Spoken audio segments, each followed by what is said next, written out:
Welcome back to part 4 of the 4-part series on what a cryptocurrency is.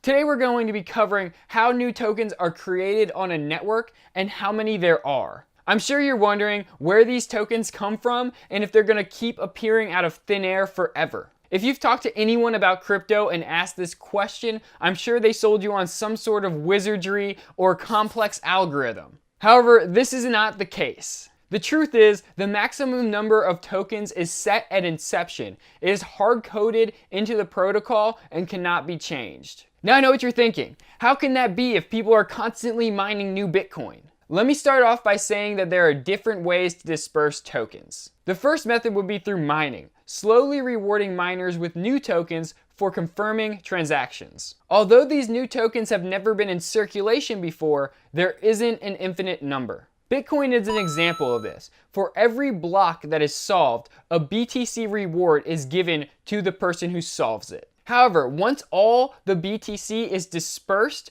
which at the current pace is going to happen in May of 2140, no new tokens will be rewarded to miners for solving blocks. The next method is using pre-mined tokens. In this case, tokens are dispersed throughout the network at inception. The transaction fees or computation fees are usually what is used to compensate the miners for confirming transactions. And the last method would be using pre-mined and deflationary tokens. In this case, tokens would slowly be bought back or taken from transaction fees and burned, which basically just means deleted. This would increase the scarcity of the token over time, therefore increasing its value over time. Ripple is an example of this type of token. So basically, to sum that up, new tokens are not created on the network. Some tokens that have not yet been in circulation are given out in some instances, but there are no new tokens. The amount of tokens is set at inception. I hope you enjoyed this video, guys. This was the 4th installment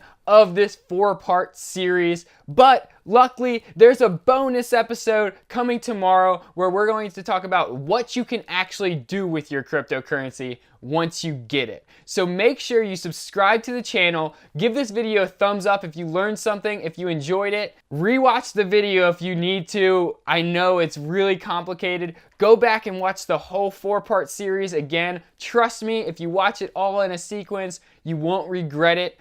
And until next time, guys, I'll see you later.